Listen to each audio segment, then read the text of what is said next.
Y vamos a dar comienzo con la presentación de una disciplina metropolitana por parte de Antonella y luego va a ser continuada por comentarios sobre buenas prácticas metropolitanas de parte de un representante de la academia, un representante de ONG y un representante del gobierno de la Ciudad de Buenos Aires.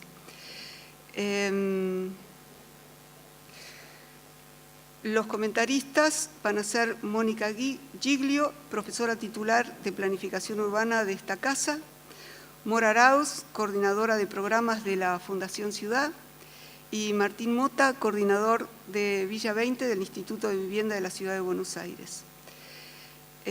Vamos a empezar entonces con la presentación de Antonella y me da placer presentarla. Pedí además de ser quien la presente.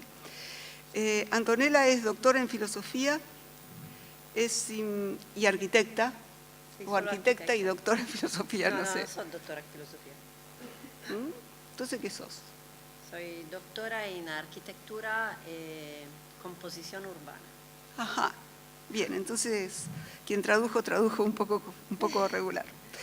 Es investigadora asociada del Departamento de Arquitectura y Estudios Urbanos del Departamento de Arquitectura y Planificación del Politécnico de Milán.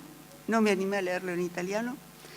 Es coordinadora del Laboratorio de Medida y Escala de la Ciudad Contemporánea. Suena mucho mejor en italiano, pero no va conmigo.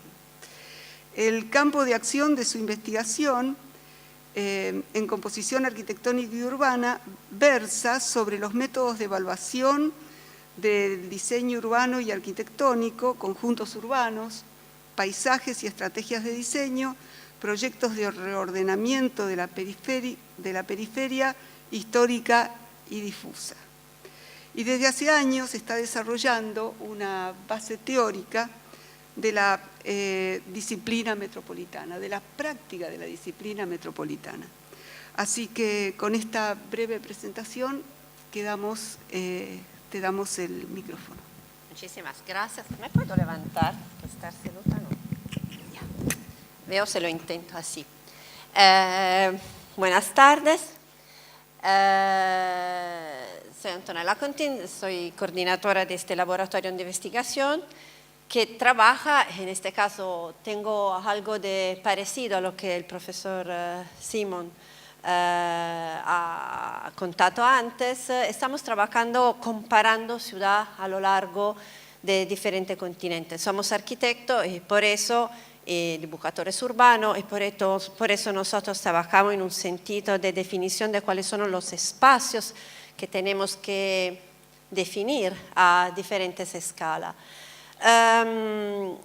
Siempre digo que en mi universidad cuando hablo de metrópoli no encuentro un apoyo muy grande y yo creo que es porque cuando se habla de metrópoli el miedo es que no estamos refiriéndonos a la idea de metrópoli del siglo pasado, que era una metrópoli que Simmel definiva como, y esto yo creo que es interesante, un momento de mayor dominación del capital como estructura de la sociedad.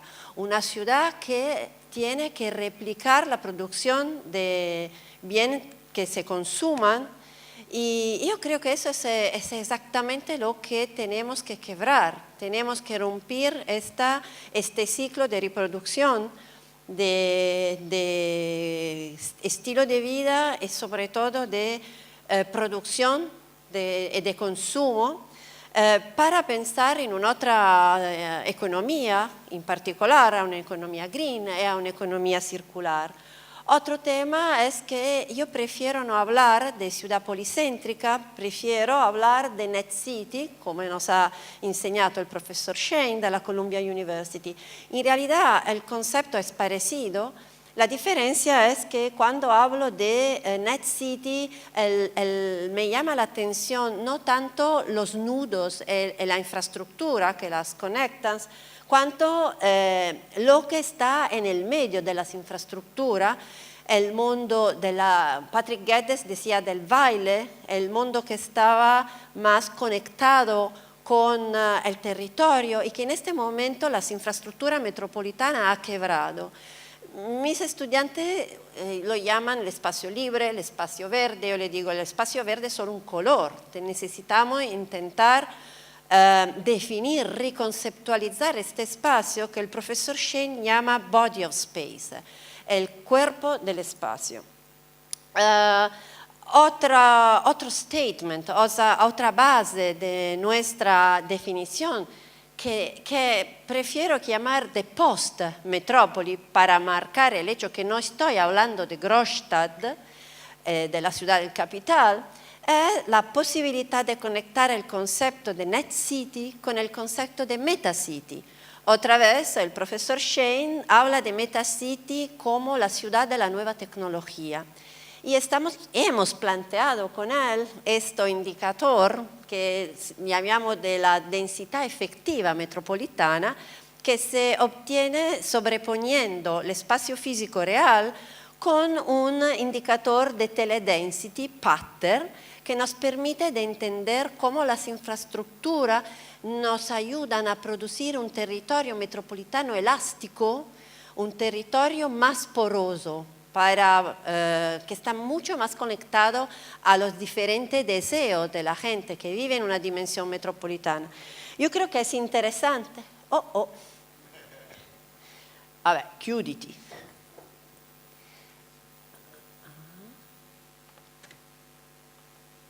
Yo creo que es un experimento, como decía antes el profesor Simon.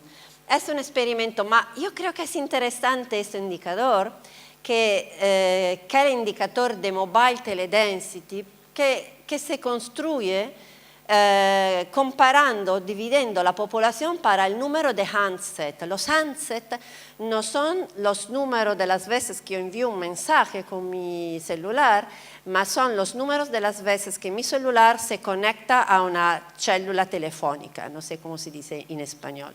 Eso quiere decir que es un indicador que me permite de detectar cuáles son los movimientos de las personas que viven en la metrópoli, y es un indicador espacial.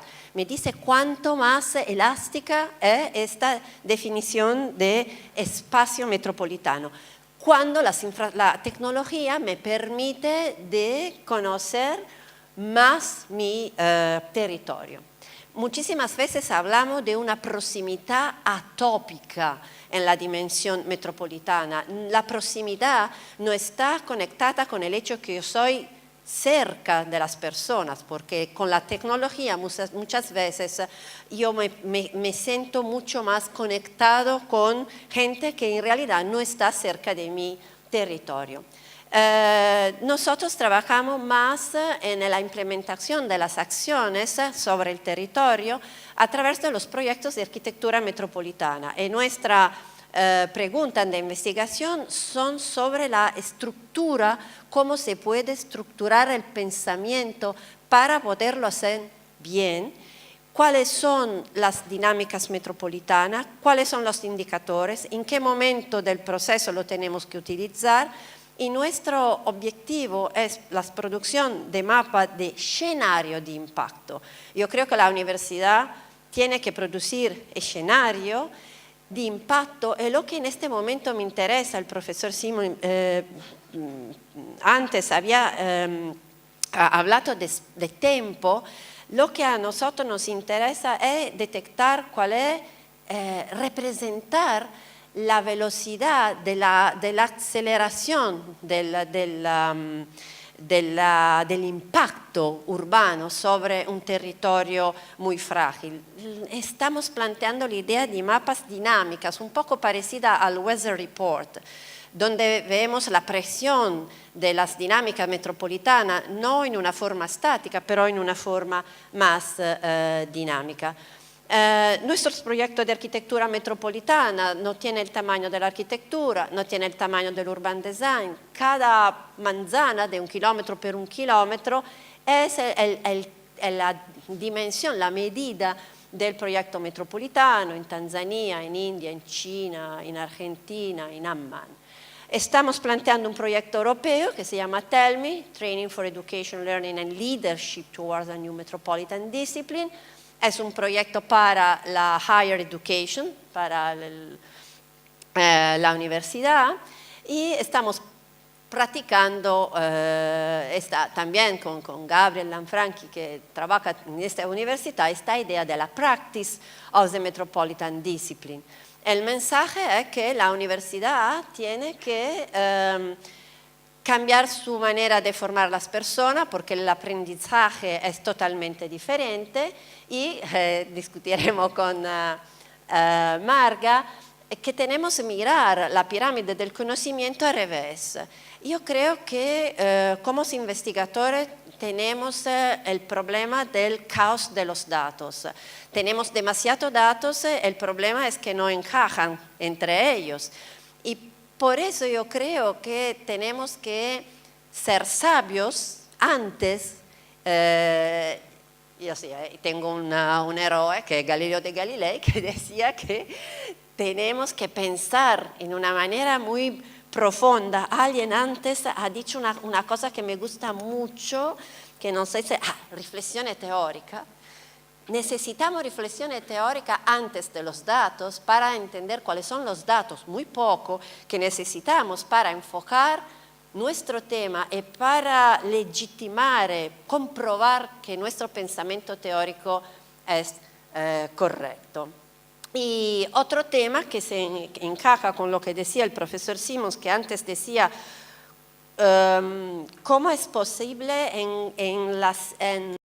tener un enlace explícito entre el SDGs 11 y los otros SDGs. Lo que estamos haciendo es intentar trabajar con los frameworks del SDGs, en este caso con la Guiding Principle as a Framework for Action de UN Habitat sobre el linkage urban-rural a través del proyecto para intentar de comprobar con nuestro proyecto si esta framework to action es correcto, se nos puede ayudar a proyectar y yo creo que sí, la New Urban Agenda es muy difícil de leer, pero lo que estamos haciendo es intentar de customerizar los SDGs.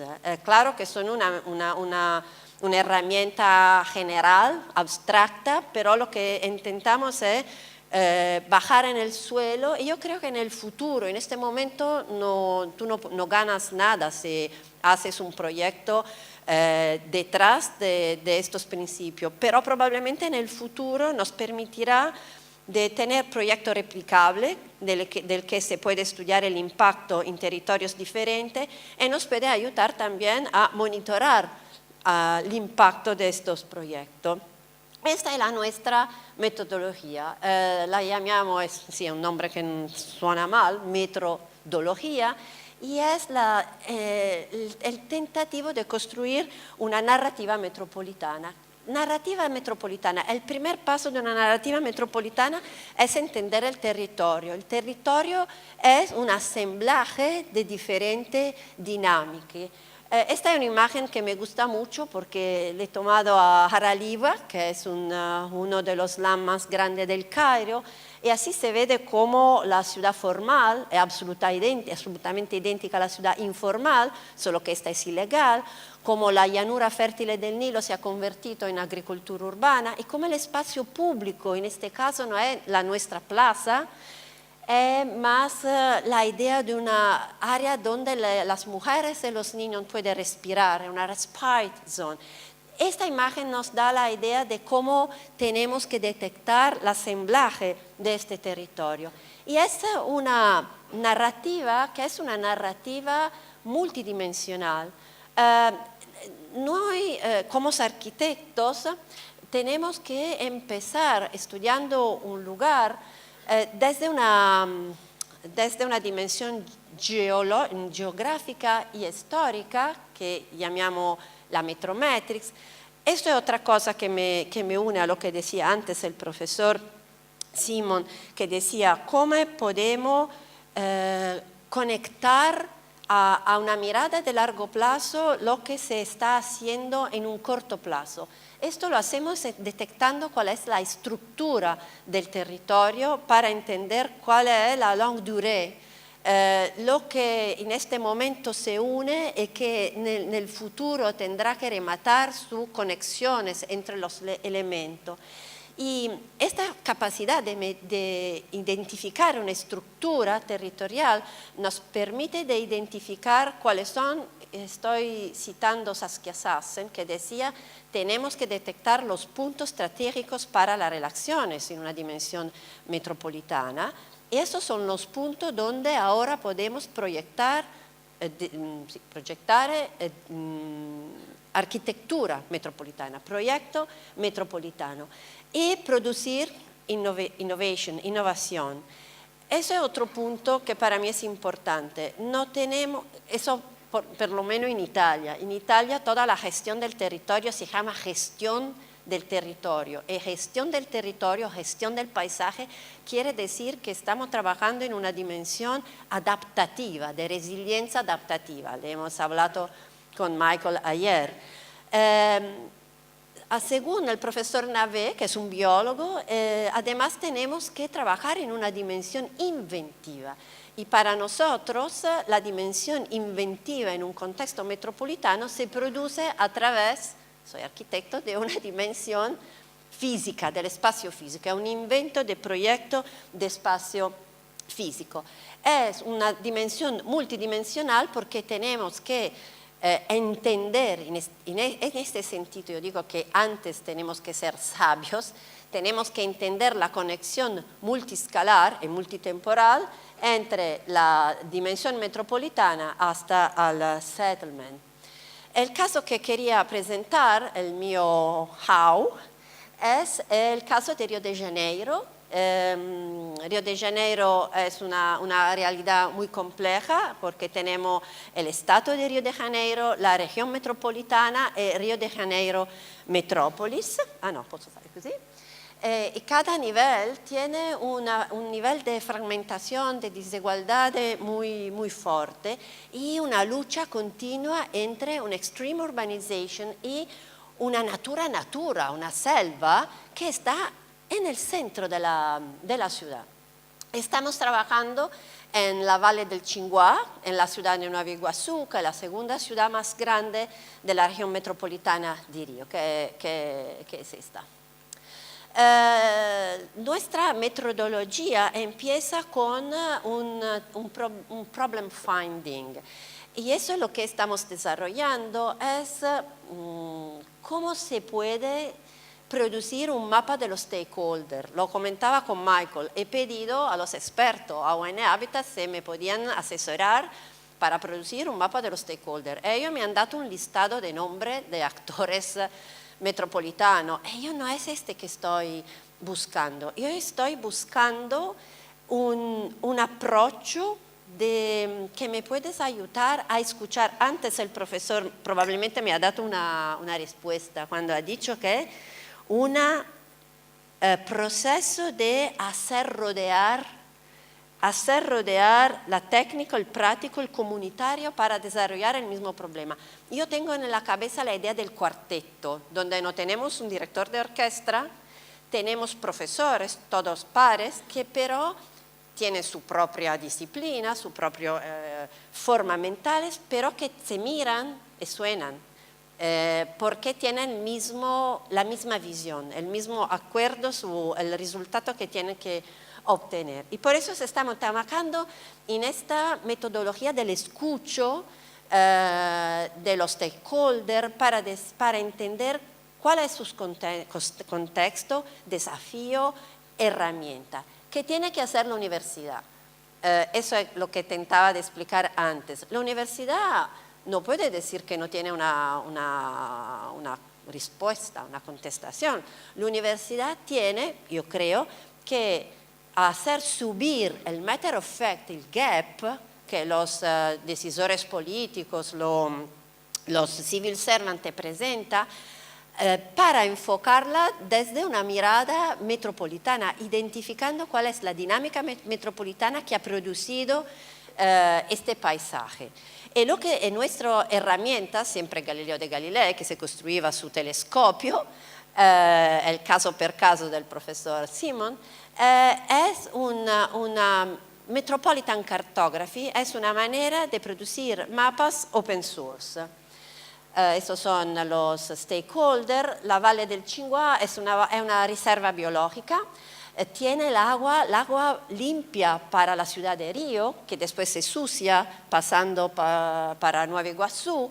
Tiene una nueva actividad de producción de agricultura biológica producida para pequeños productores familiares, pero tiene una falta de infraestructura, de equipamiento y una falta total de manejo del agua. Las dinámicas metropolitanas que hemos detectado son diferentes a las diferentes escalas. A la escala XL hemos detectado un riesgo y una fragilidad territorial del territorio debido a la industrialización, a la presión antrópica de la urbanización y a la agricultura intensiva. A la escala L, la falta de infraestructura, y a la escala S, la incapacidad de la comunidad local de tomar, no sé cómo se dice en español, de ser capaz de no sé, to take the opportunity, to... ecco, bravi.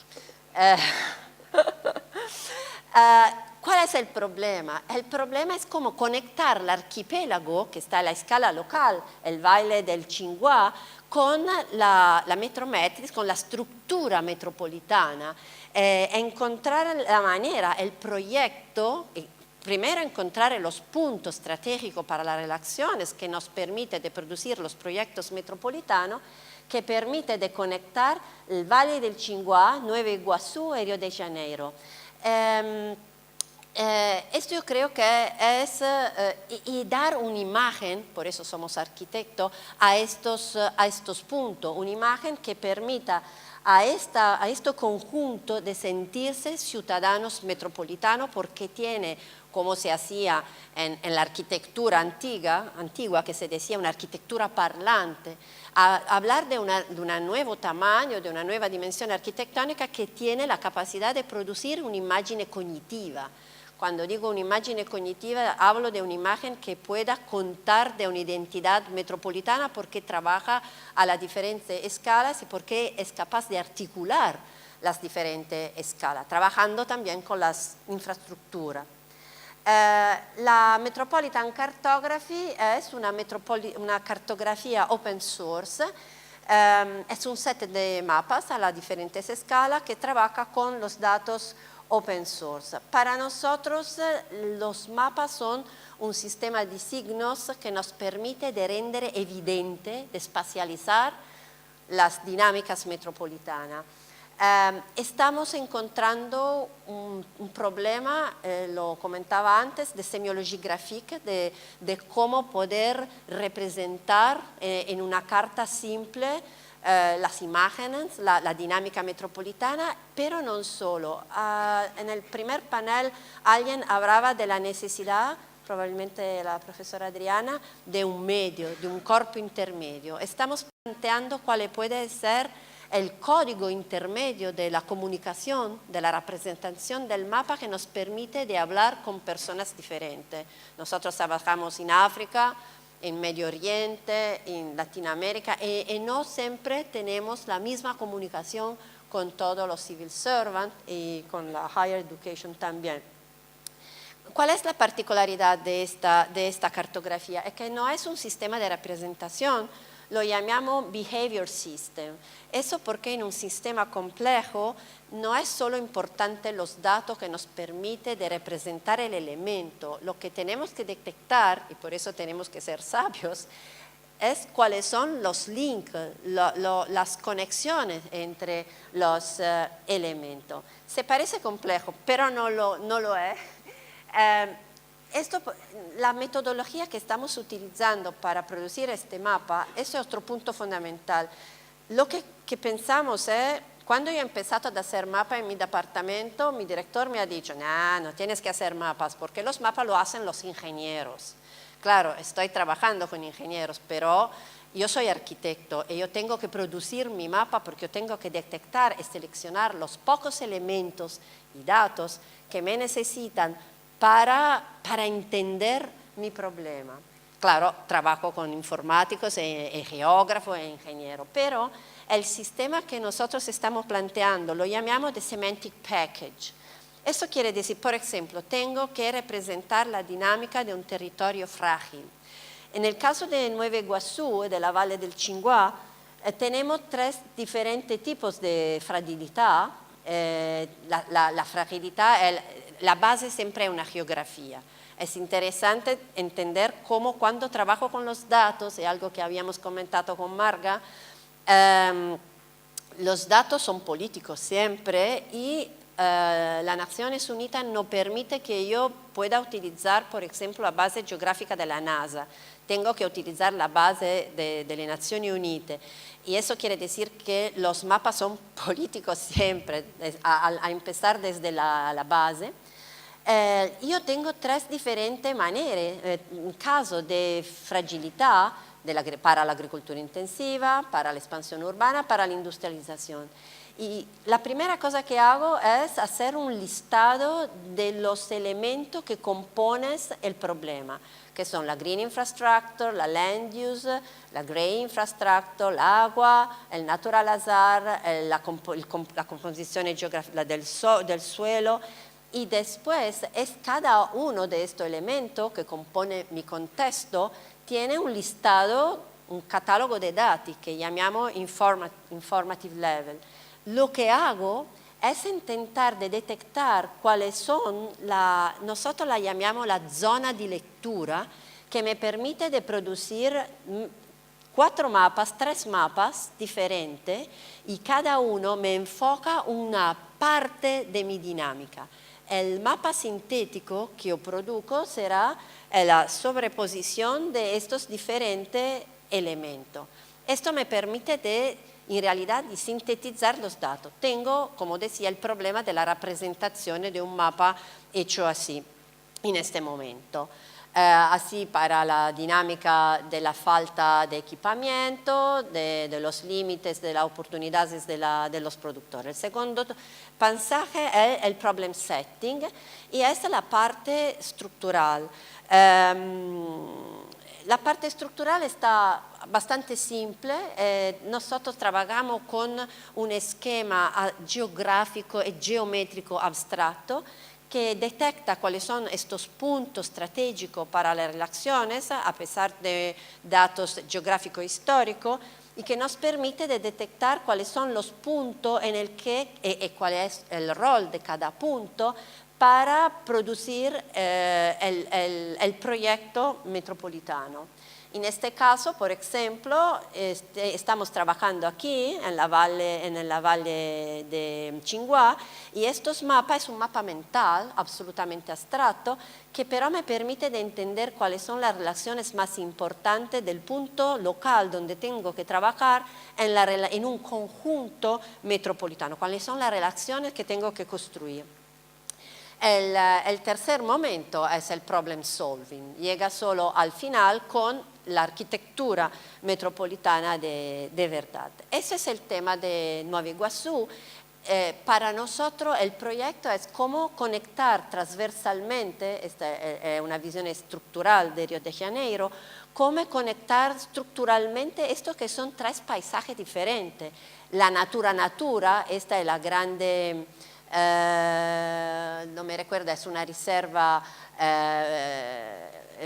biológica importantísima, la parte agrícola y la parte fuertemente urbanizada de Nueva Iguazú. ¿Cuál es el proyecto de arquitectura que me permite de articular estos paisajes y estas diferentes escalas?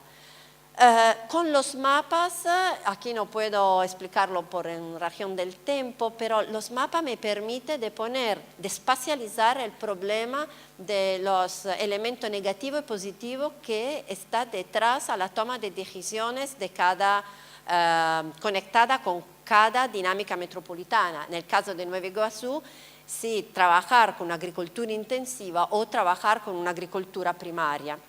Esta es el baile.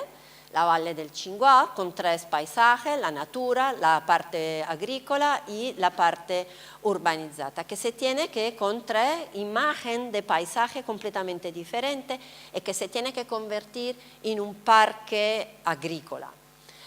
Eso quiere decir que negociando con nuestro partner que es Conservación Internacional de Brasil, que dice, no, esta es totalmente una hotspot que tenemos que proteger totalmente, pero en realidad ya está la Danone que trabaja con el agua, quindi está un'industria, está una agricultura que empieza a diventar intensiva y la gente que no puede entrar en la selva en realidad entra.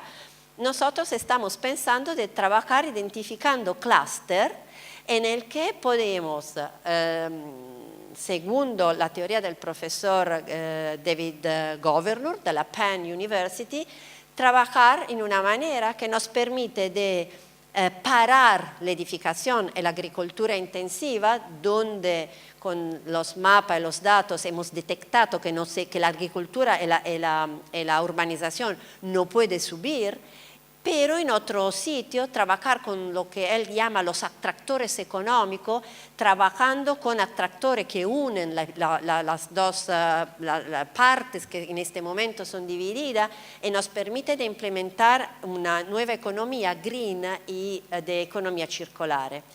Y así hemos podido detectar los puntos que tenemos que proteger y los puntos que son puntos de buffer zone, donde podemos implementar nuevas economías agrourbanas para subir el nivel de vida de estas personas, hasta llegar a producir un modelo, una sorta de toolkit para el proyecto de estas buffer zones físicamente. Nuestros mapas nos permiten de detectar la conexión entre las áreas vulnerables y la green y la grey infrastructure, la dimensión del acuífero, de las dos energías, acuífero y agua superficial, pero también de conectar, aquí no se ve si qualcosa è andato male, entender detectar la fragilidad. Esta, por ejemplo, es un mapa que nos permite, con los datos open source, detectar cuál es la presión de la nueva industria en el valle. Detectando todos este es un mapa que nos permite detectar la falta de servicio. Así al final está claro, sí, no está muy claro, se ve un poquito el amarillo, que nos permite detectar cuál es la presión de la agricultura, de la industria, de la urbanización sobre nuestro valle. La idea, la invención es sobre el espacio público. L'hotspot, a pesar de ser solo un hotspot que tenemos que proteger de biodiversidad, se convierte en un spot en la producción de una buffer zone del área protegida, donde poder desarrollar un desarrollo social, territorial y, no se ve bien, y económico. Esto como trabajando con un network de puntos que llamamos hotspot productivo de distribución, que a lo largo del tiempo, no si ve, que a lo largo del tiempo nos permite de producir una red, un network de puntos que trabajan en una manera integrada. Probablemente falta una imagen. Son hotspot, que quiere decir sitios diferentes, productivos, distributivos, multifuncionales, con su sugerencia de proyecto físico, de conexión. Lo que es interesante, después hemos detectado también las diferentes fases de crecimiento de esta red, así que a lo largo del tiempo se va a construir este archipiélago que después tendrá un punto de distribución más grande en Nueva Iguazú, quindi un punto poderoso de proyecto de centralidad metropolitana. Y también tenemos que detectar un project financing para entender cómo usar. La cosa más interesante, estoy finendo, es que cada uno de estos hotspots tiene diferentes características, pero tenemos 3 funciones que los conectan transversalmente, que cada punto produce energía sustentable y una atención al reciclaje de la producción. La sociedad para la que estamos trabajando, eso es por Marga, es la sociedad de los pequeños productores familiares. Y con UN Habitat stiamo trabajando con este proyecto que se llama Open Data Kit y que nos permite, con la ayuda de la comunidad local, porque a la escala S no tenemos datos sobre la dimensión de las farms, sobre la dimensión de las familias, etc. Este es un proyecto de UN Habitat que le da un teléfono y ellos se convierten en mappatori volontari. Por eso el proyecto une la escala histórica, geográfica, la producción del espacio hasta la utilización de la nueva tecnología. Estamos trabajando con los SDGs en el sentido que decía el profesor, conectando los SDGs 11 con los otros SDGs, en este caso con el framework Linkage Rural Urban, Familiar Agriculture has a Multilayer Metropolitan Link. Y para concluir, para terminar, lo que creo que estamos haciendo es que podemos decir que estamos definiendo una evidencia de la dimensión metropolitana. No quiero más discutir si es metropolitana o no es metropolitana. Para mí la evidencia de esta conexión multiscalar y multitemporal, este territorio elástico, ya está. Estamos planteando una metodología de toma de decisiones a través de proyectos físicos metropolitanos. Somos arquitectos, yo creo que esta es la mirada del arquitecto en una dimensión metropolitana. Hemos inventado una herramienta que es trabajar con training and workshop que, como por Galileo, de Galilei, nos permite de representar un fenómeno en un laboratorio, dándonos los límites, unos límites. Yo no sé si me gusta trabajar sin box, porque yo necesito un box porque son así tantos las presiones, los límites que tengo que no conozco, que prefiero tenerme dos, más saber bien cuáles son, así que puedo saber qué pasa entre A y B. Soy muy... no soy creativa. Y estas son nuestras herramientas, training, plan estructural, Metropolitan Cartography. La comunicación es muy importante. Yo continuo a decir, el código de mediación es algo que en este momento es un gusanillo que tengo que desarrollar. Y en este sentido estamos intentando conectar el General Principle and Issue, la dimensión teórica que el profesor mencionaba, con operatori y operaciones de arquitectura metropolitana. Gracias.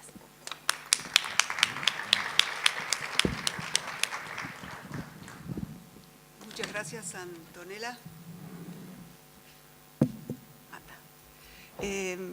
Gracias, quédate por aquí, no es momento que descanses. Vamos a invitar a los tres comentaristas, Mónica, Martín y Mora.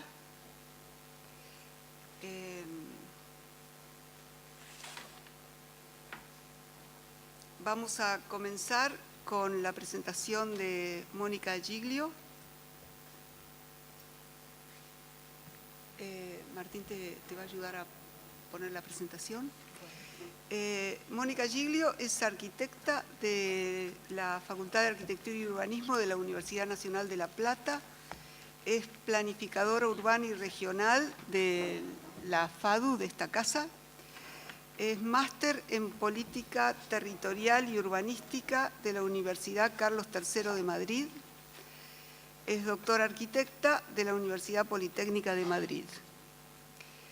Es docente e investigadora desde 1986 y actualmente profesora titular de Planificación Urbana de esta Casa de Estudios.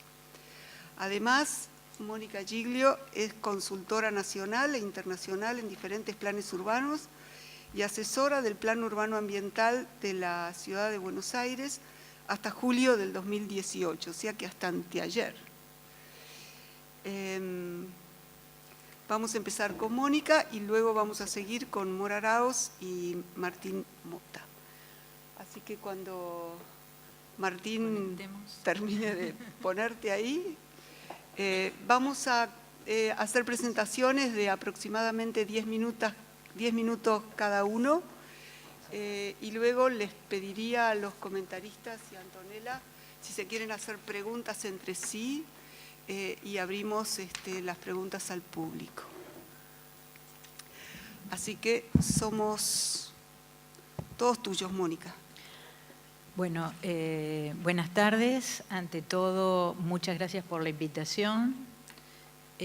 Bueno, con las presentaciones que hemos visto hasta ahora, he aprendido muchísimo, así que estoy muy agradecida. Y no es que pretenda venir con mi exposición, como dijo David, cuando me toca un rol de comentarista, sino justamente esto me permitió estudiar con detenimiento la exposición anterior y tratar de demostrar qué es lo que estamos haciendo humildemente acá en la facultad, cómo sería una aplicación local de alguna de estas cosas que hemos visto.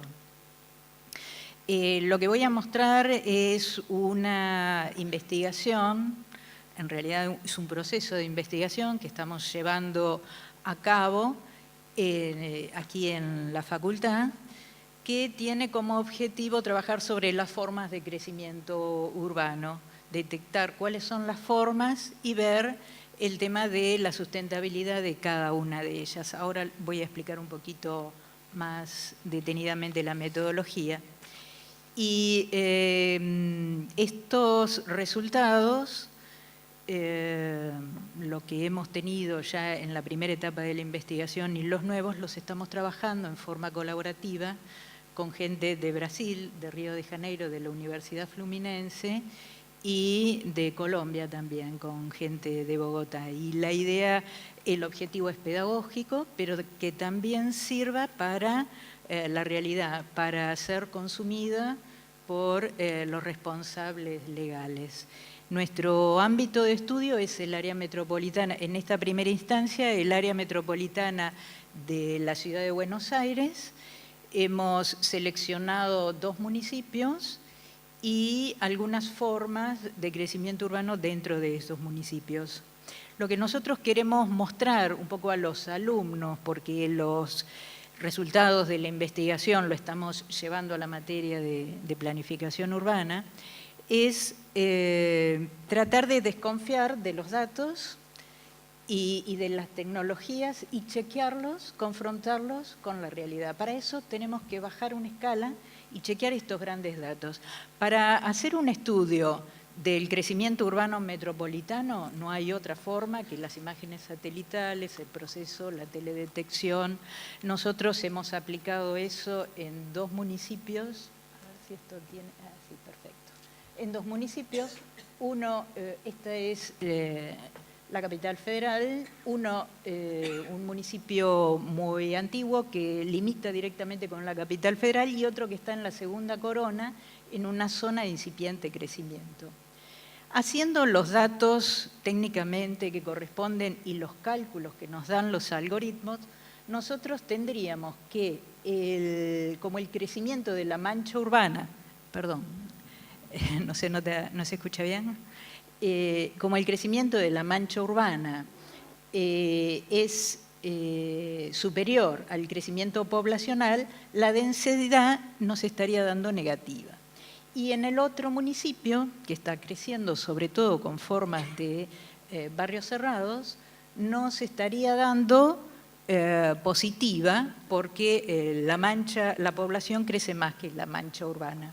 La lógica de la observación y de conocimiento del lugar nos plantean por lo menos dudas respecto de los datos tan contundentes. Entonces, lo que nosotros utilizamos es tratar de acercar a una escala más amigable para el proyecto urbano y tomamos como base del marco teórico las formas de crecimiento urbano que Solá Morales ha analizado para Barcelona. Como a todos los intendentes de Argentina que yo conozco les gusta mucho Barcelona, nosotros también tomamos el marco teórico de gente de la zona. nuestras escalas de análisis, nosotros tomamos el área metropolitana, no nos metemos en el análisis de esa escala, sino tomamos los datos ya existentes. Y lo que sí tratamos de hacer es de estandarizar esta forma de representar la estructura urbana en el territorio para poder comparar las distintas localizaciones de los sectores de estudio. Luego bajamos a la escala del entorno para ver los temas de accesibilidad y de equipamiento urbano que están fuera del sector y finalmente hacemos un análisis en lo que llamamos la unidad territorial de crecimiento. ¿Qué es lo que hacemos en esas unidades territoriales de crecimiento? Hacemos análisis del estado, digamos, las condiciones de confort y climáticas del sector y también trabajamos sobre la parte de la normativa urbanística, porque es importante no solo saber en qué grado de evolución está la ciudad, si tiene o no esas condiciones estandarizadas de aceptación, sino también si en el futuro las condiciones van a mejorar o no. En el caso de San Martín nos dio que la normativa, cuando se encuentre materializada, iba a estar en peores condiciones desde el punto de vista ambiental. Pero eso también es un número que debemos contraponerlo con algunas otras cuestiones. Cuando nosotros aplicamos para evaluar las condiciones de sostenibilidad del sector urbano, tomamos también la metodología que aplica Salvador Rueda en la Agencia Metropolitana Ambiental de Barcelona. Y claro, cuando se trabaja en escala urbana o en escala metropolitana, se utiliza el tema de la grilla, que cuando nosotros reducimos la escala nos da grandes distorsiones. Entonces, lo que tuvimos que hacer es una adaptación de esa forma de recopilar la información, esa forma de medir las variables, para que sean más adecuadas a la escala que estábamos analizando. Y acá nos encontramos con otro tema, que cuando aplicamos los estándares de Salvador Rueda, de Barcelona, lo que nosotros nos encontramos es que en la mayoría de las variables siempre estamos subestándar. Y cuando estamos tan bajos, no nos sirve demasiado como para plantearnos que la meta sea llegar acá, ¿no? Entonces, a partir de ahí empezamos a revisar que a otros colegas de otras universidades le pasa lo mismo. Cuando vamos a estudiar afuera, en mi caso tuve la posibilidad de ir a estudiar a España, y traemos todas estas técnicas, es necesario una aplicación local. Entonces, lo que queremos rever es si estos estándares o estas formas de definición las podemos adaptar a nuestras realidades latinoamericanas. Siempre partiendo del marco teórico común, porque casualmente todos lo conocemos, porque todos estudiamos en los mismos lugares, las mismas técnicas. Entonces, y es una gran frustración a veces venir al país y no poder aplicarlas. Entonces, bueno, es como armamos los equipos, también muy a lo latinoamericano. Cada grupo de investigación, a través de su propia universidad, gestiona los medios económicos como para el desarrollo de la investigación y cada uno trabaja con sus tiempos. Pero esta metodología, en función de partir del mismo marco teórico, la estamos elaborando en forma colaborativa. Para esta nueva etapa del proceso, nosotros hemos elegido el municipio del Pilar, que se encuentra, para los que no conocen, digamos, este es el área metropolitana y esta es lo que llamamos la región metropolitana ampliada, en el límite entre lo que es el área o la continuidad de la mancha urbana metropolitana del resto de la ciudad. Y el municipio el año pasado contrató a la Facultad de Arquitectura para hacer su plan urbano y para hacer el código de edificación. Entonces, para darle también un poco de continuidad a esto que nosotros mismos promovimos, es que lo elegimos como sector de estudio para verlo más libremente, desde otra óptica, cómo se está dando este proceso de crecimiento en Pilar. Bueno, yo participé del equipo. Uno de los problemas, nosotros utilizamos estos gráficos abstractos no por llegar a una síntesis intelectual, sino muchas veces por falta de información, ¿no? Entonces, sabemos qué pasa, por dónde pasa, pero luego habría que profundizar para conseguir ese dato. Pero un poco lo que estaba pasando en Pilar es que estaba avanzando esa mancha metropolitana que el municipio no quería que tomara todo el resto de la ciudad. Y una de las propuestas es un modelo territorial que justamente le ponga un corset a ese crecimiento ilimitado en distintas partes del territorio. Bueno, estos son algunos de los materiales producidos que nos sirven también para arrancar esta nueva investigación, pero vamos a detectar dentro de esta realidad urbana aquellos sectores de crecimiento urbano que ya hemos empezado a trabajar en esto. Lo que nosotros hemos visto a través del estudio hecho de teledetección es cómo ha crecido la mancha en el municipio. Ahora lo que queremos relacionar es a qué tipologías se corresponde esa mancha, para luego, en esa escala, aplicar estos indicadores y estos estándares que queremos revisar, reformular y adaptar a nuestras realidades metropolitanas. Este trabajo de investigación lo hizo un becario que en estos momentos es docente alumno de la cátedra, y eso es otro de los objetivos y de los logros que queremos tener, ¿no? De que los alumnos vayan metiéndose en este tema de la investigación y poder volcar este trabajo a la cátedra y trabajar con los alumnos. Yo, la verdad que coincido muchísimo y para mí fue un aporte importante el haber analizado la ponencia, las metodologías, las técnicas que ustedes han utilizado. Casualmente, como estamos trabajando también con gente de Río de Janeiro, dentro de unos días voy para allá, le voy a llevar también este material. El 8 de noviembre. No, solamente unos días. Estamos trabajando en Maricá, que es una parte de la región metropolitana de Río de Janeiro que da sobre el mar.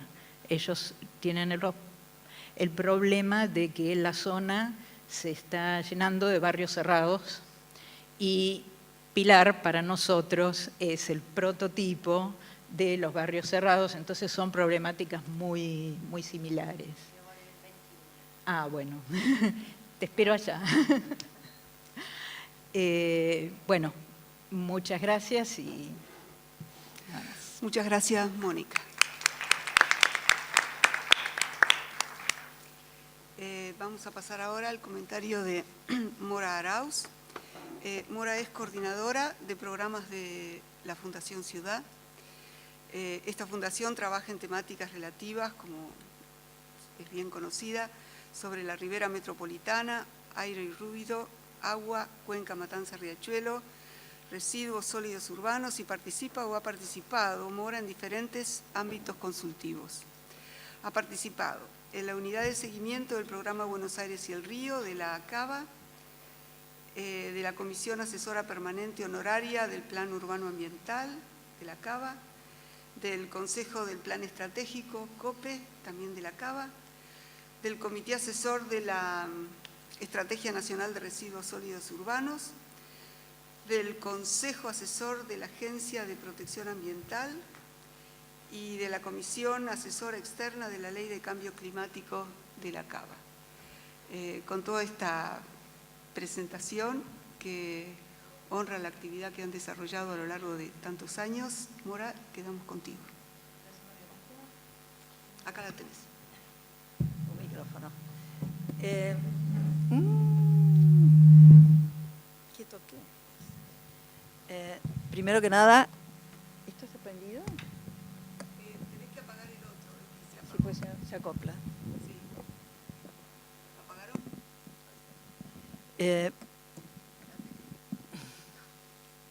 ¿Durísimo?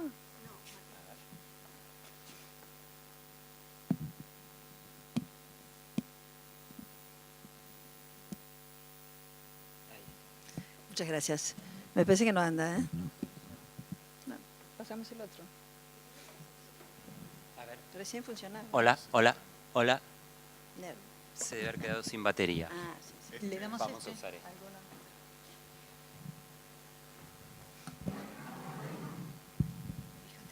También este lo llevo para arriba. Gracias a Margarita por la invitación, por estar hoy de este lado, en general estoy de aquel lado, y sobre todo por estar en esta sala que ahora tiene el nombre de un querido amigo común con Margarita, de Manolo Bortagaray, a quien extrañamos, por cierto. La primera pregunta que me hice es por qué invitaron a la Fundación Ciudad a este ámbito, en esta reunión tan interesante. Y leyendo los papers de Antonella me di cuenta que nos invitaron, y también los de Margarita, que nos invitaron porque somos una organización de la sociedad civil que trata de evitar el silo.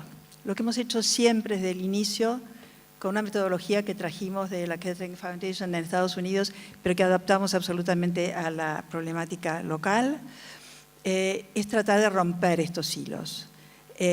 Fuertemente nos alimentamos lo que producen las universidades, no solo esta casa, la casa de al lado, la torre de al lado, y nos encontrábamos siempre con, a veces, de cátedra a cátedra, desde un instituto de ambiente, de química y medio ambiente, al de calidad de aire en la casa de al lado, con terribles bloqueos entre unos y otros y incapacidad de compartir y mucho menos de coproducir conocimiento. Por cierto, no solamente nos alimentamos de las bases académicas, sino que recorrimos el territorio.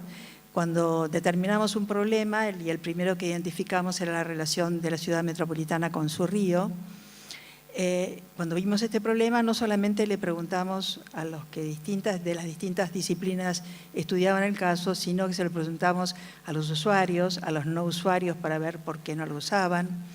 La ribera metropolitana nos fue llevando a la cuenca Matanza-Riachuelo, la basura que se acumula en la cuenca de Matanza-Riachuelo nos fue llevando a la gestión integral de los residuos. Y aprovechamos, la Fundación nació en el año 95, justo cuando comenzaba el proceso de autonomía de la Ciudad de Buenos Aires.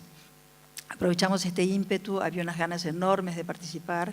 Las reuniones a las cuales muchos de ustedes, Eduardo, David, Andrés, concurrieron, eran reuniones enormes. Llenábamos salones del Correo Central, llenábamos salones de las universidades de la Cuenca, de Lanús, de La Matanza. Esto lamentablemente no es igual en estos tiempos, pero además recorrimos el territorio con contactos a través de los políticos y de las organizaciones que trabajan hasta con el último comedor del Partido de La Matanza. Llegamos al territorio y pudimos chequear la información académica o la información de los expertos que eventualmente estarían trabajando en proyectos con lo que la gente del territorio sufre, lo que la gente del territorio espera de sus gobiernos, de sus cuadros expertos. En esas recorridas, en varias ocasiones nos acompañó Hilda Herzer, otra amiga, doctora en sociología, que se ocupa también de los temas urbanos, se ocupaba, y soñaba con que en esta casa, en esta universidad, uno pudiera apretar un botón y pudiera saber lo que todas las facultades estaban produciendo en alguna materia, en materia de agua, en materia de contaminación, en materia de salud. Lamentablemente murió Hilda sin lograr este botón. Hoy por hoy quisiéramos tener un botón que nos permitiera saber no solamente lo que esta universidad produce, sino que lo producen todas las universidades del área metropolitana, y no solamente las universidades, todos los think tanks, todas las organizaciones sociales que practican en el territorio. Cuando terminó la dictadura y apareció la posibilidad de una democracia, que practicamos mal, pero practicamos, los estudiosos de Estados Unidos, de Europa, uno de ellos, Larry Diamond, nos puso un nombre de practitioners, practicantes. Eran los que estamos intentando, con las nuevas herramientas que nos daban algunas constituciones, como la de la Ciudad de Buenos Aires, de ver qué tal era esto de participar. Aspiramos a escalar, no solamente sumar lo que se produce en todos estos ámbitos, sino a producir juntos. Sabemos que no es fácil. Como no me tengo tanta confianza como David, ni tengo nada tan armado como Mónica, a quien conocemos y apreciamos y que vino a nuestros foros, lo que hice fue leer los papers de Antonella que me pasó Margarita. Una primera lectura de la experiencia de Tiguá muestra las diferencias respecto del territorio. Lois Pampiano versus Meseta de Brasilia, selva maravillosa versus pradera, escasez de agua dulce para el servicio en Río y abundante, casi excesiva oferta de agua dulce del estuario. Si bien los elementos del sistema son distintos, también aquí necesitamos un toolkit, una caja con herramientas capaces de leer el territorio desde las perspectivas de la geografía, el urbanismo, la arquitectura, el ambiente, la economía y las políticas públicas. Capaz de leer, por ejemplo, en nuestra metrópolis la situación del recurso agua, una de las caras más visibles y casi escandalosas de la inequidad en el territorio y de dar respuestas institucionales. La gobernanza del agua puede ser un primer paso hacia la gobernanza metropolitana. Graciela Schneider-Madanes, que creo que fue alumna de esta casa, pero trabaja en CNRS en París, compilaba en 2003 una publicación sobre agua y redes. Si bien el contexto ha cambiado, en ese momento estábamos con una delegación de servicios similar a la que hay en Francia, algunas afirmaciones siguen vigentes. Bajo el título El agua como cuestión urbana, decía esta publicación, el servicio del agua tiene un poder de integración poderoso, la visión reticular genera una nueva forma de pensar la ciudad en la arquitectura y el proyecto urbano, esta visión de red que tú repites también. Las redes como creadoras de lazos sociales y de democratización. En América Latina los movimientos están ligados a la ausencia total y a las fallas del servicio de agua, y la inequidad en la distribución de la piscina al camión cisterna. Esto también se da en Pilar, como dijo Mónica. Antonella Conti introduce el concepto de proceso metabólico de la metrópolis a escala regional en la era de la ciudad-red, el arreglo armonioso entre los paisajes rurales y urbanos para un mayor equilibrio, los corredores ecológicos, la mejora de la práctica de la disciplina metropolitana con el rediseño de la metrópolis con foco en la relación urbano-rural, la urgencia ante los desastres naturales debidos al cambio climático. Las metas que propone son aplicables a nuestra región metropolitana, una aproximación basada en las ciencias, identificación de las causas de la degradación del ecosistema, la fragilidad física natural, la fragilidad por agricultura intensiva, por industrialización y por expansión urbana. Desde luego no tenemos en el área agricultura intensiva, pero sí recogemos a través del Río de la Plata, que a su vez viene del Paraná y del Uruguay, los detritus de la agricultura intensiva. El urban sprawl es particularmente notable en nuestra metrópoli. ¿Cómo puede la agricultura familiar, las quintas de la Red de la Plata, que ofrecen alimentos desde la cercanía, competir con la voracidad de suelo del desarrollo inmobiliario? También se refiere, Antonella, a metodologías arquitectónicas y urbanas para restaurar los ecosistemas de la escala metropolitana. Alrededor del centro de biodiversidad se dinamiza el desarrollo social y económico. La compatibilización urbano-rural no es sencilla. La gestión metropolitana no es una tarea fácil, pero es urgente. La Fundación Ciudad, que trabaja desde 1995 con la relación de Buenos Aires con el Río de la Plata, se embarcará próximamente, y utilizando a nuestro amigo José Dadón, en un programa de corredores de vida, una versión del Green and Blue Infrastructure a la cual hace referencia Antonella, en la Ribera Metropolitana. Don Miguel de Unamuno decía, si de mí no queda nada, que no sea porque me lo haya merecido. Hoy podemos plantearnos si nuestra metrópoli se degrada, que no sea, porque colectiva e individualmente nos la hemos merecido. Por el momento nada más.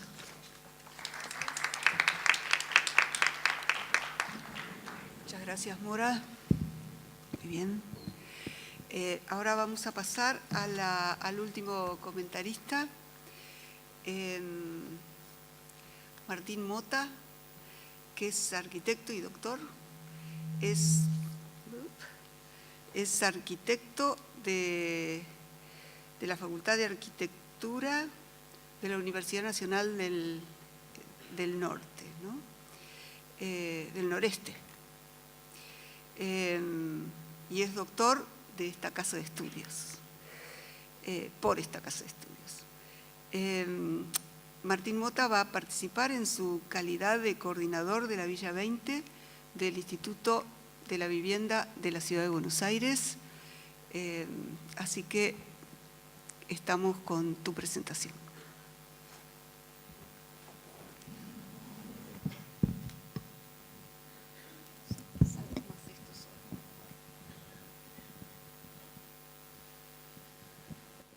Bueno, buenas tardes a todas y a todos. Gracias por la invitación de participar. Para mí es la segunda instancia que tengo la oportunidad de compartir un panel con Antonella, así que un poco voy a retomar algunas cuestiones del encuentro que hubo en julio en Nueva York, digamos que un poco se proponía a abordar algunos de estos temas. Y entiendo que también los paneles que están ocurriendo hoy tienen que ver con una continuidad, ¿no?, de esa necesidad de mirar qué es lo que está pasando respecto al encuentro de ciudades del G20, el Urban 20, y también, digamos, su relación con lo que pasa con la nueva agenda urbana, que ahí comparto, digamos, un poco lo planteado hoy por David y lo que surgió del panel anterior. Creo que el encuentro en julio tuvo bastante esa mirada acerca del documento de la nueva agenda urbana y salieron algunas pautas interesantes como para pensar y para discutir la nueva agenda urbana. Y una de las cuestiones que surgió tenía que ver con el rol también de las comunidades, del tercer sector, de las organizaciones sociales en la producción de la ciudad, digamos, y es una de las cuestiones que yo quiero hablar porque también está relacionado a mi rol, digamos, como coordinador del proyecto. Y en ese sentido, ese va a ser el foco con el cual quiero también hacer algunos comentarios respecto a la presentación de Antonella. En primer lugar, respecto a la presentación, y creo que me sirvió también el caso como para entender algunas cuestiones más de las que había visto en julio respecto a la metodología en sí, esta methodology, digamos que me llamó la atención desde el primer día.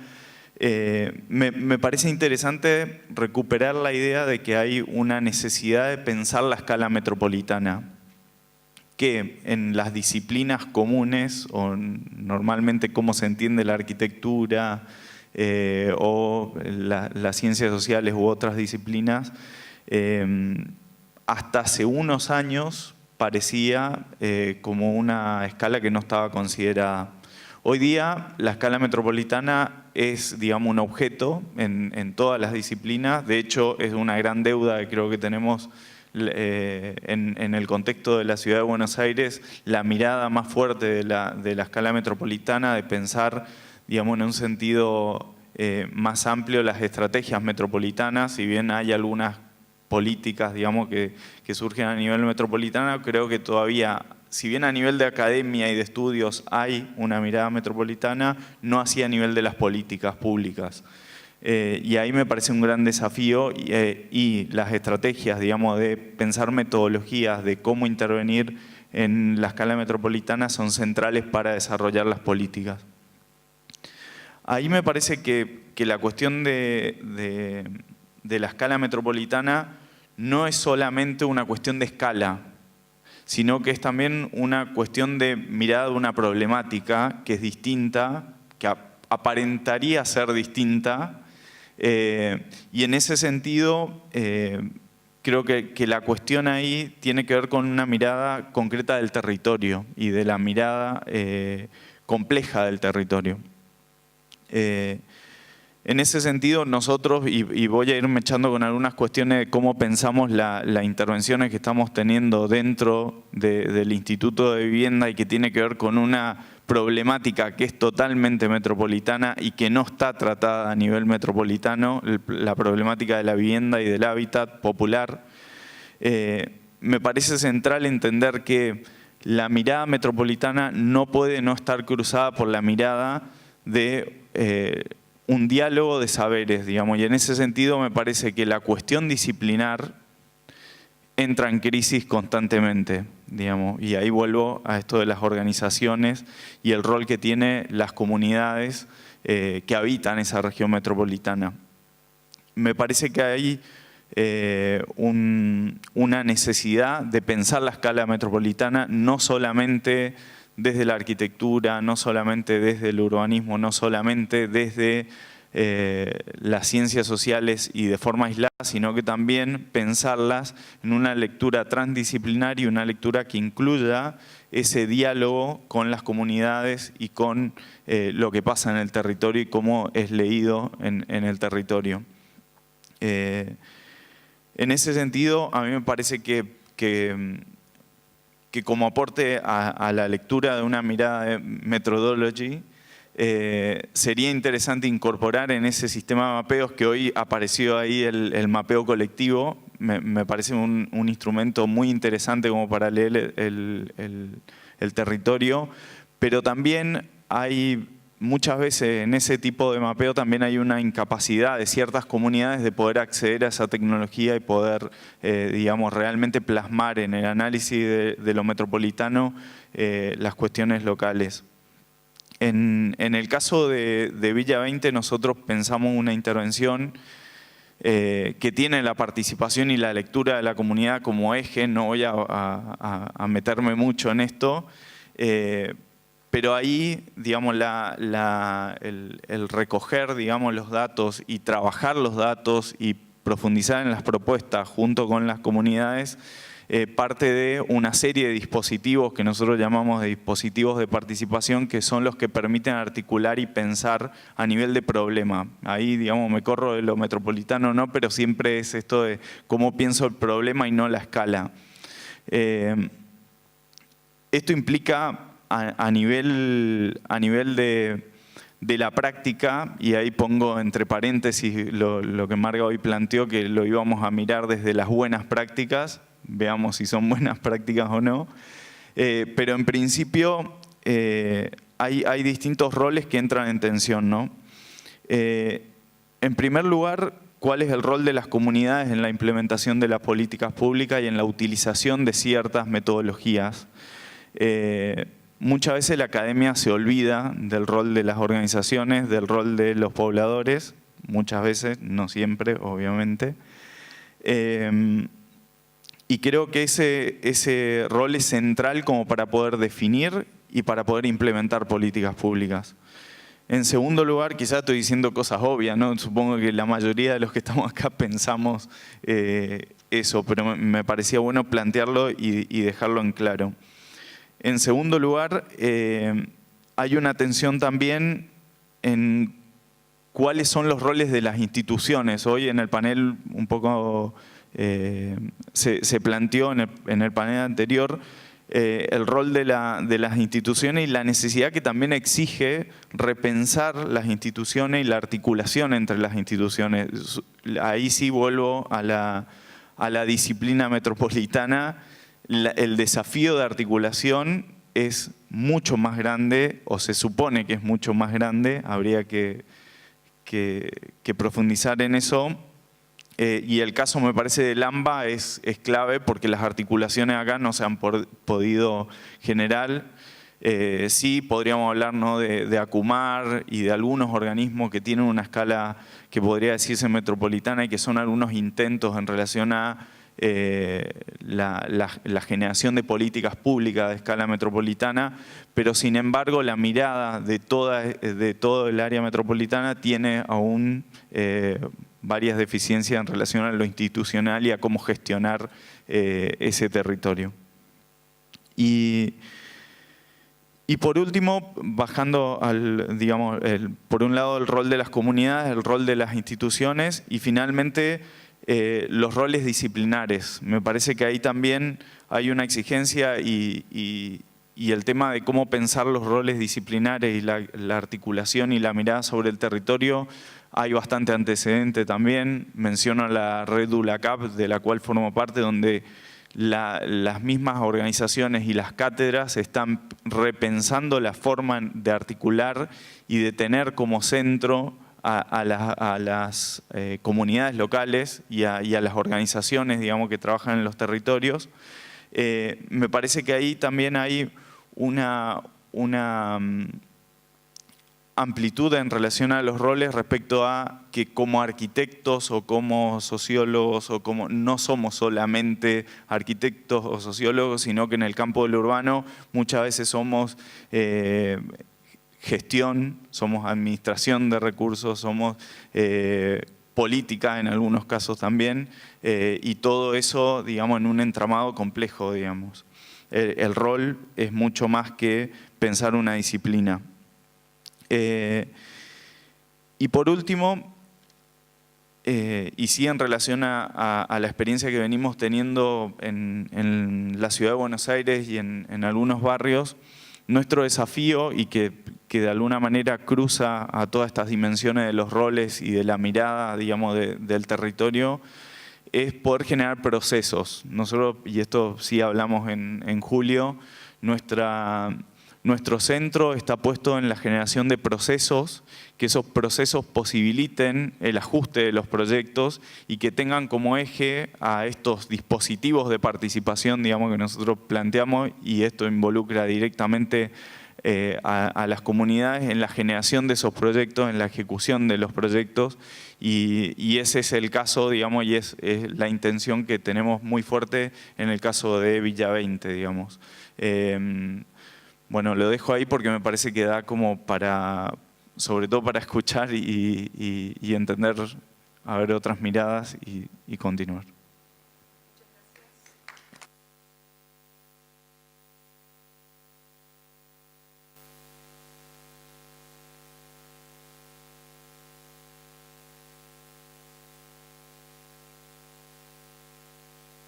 No, ahí está.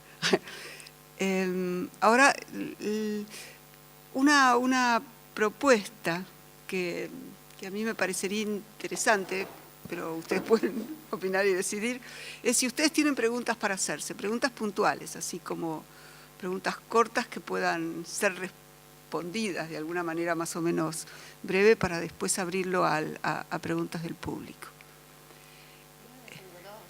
Estoy segura. Para Lucía, uno para Martín. Para Lucía, la pregunta es, mirando el proyecto que hemos visto, para usted, ¿cuáles son ¿cuál es la dimensión metropolitana? ¿Cómo puedo definir este proyecto, un proyecto metropolitano y no un proyecto de planeamiento urbano? ¿Cuál es la característica metropolitana que me permite de enfocar este proyecto en el interior de una disciplina metropolitana? Y por Martín, estoy de acuerdo sobre, yo, como he dicho al empezar, no me ocupo de tenemos 2 pistas de investigación en nuestro grupo, que es un grupo que está planteando este proyecto europeo.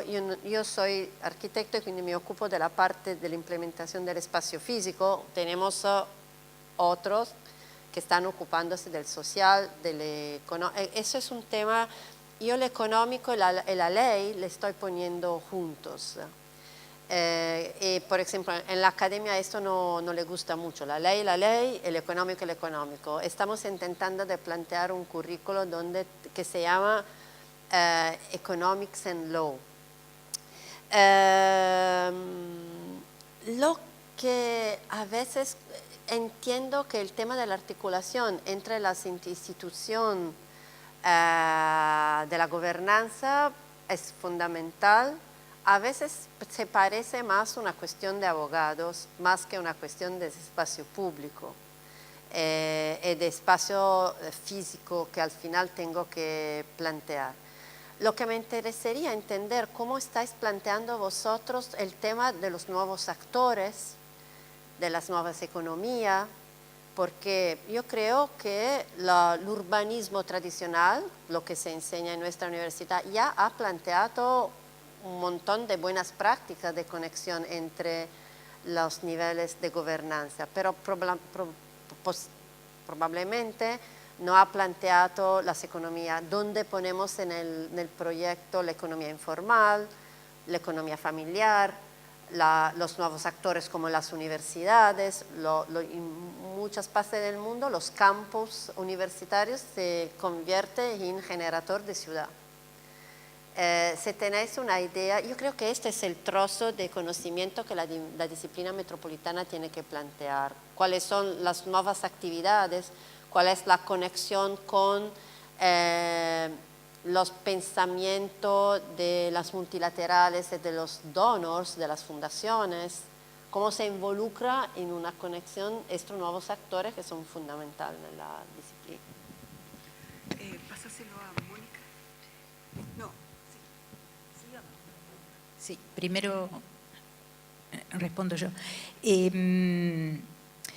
nosotros en la investigación nos focalizamos más en la escala de sector, pero tomamos lo metropolitano como el contexto en el sentido no de aquello que lo rodea, sino de aquello que tiene influencia directa sobre el tema. Lo que yo mostré del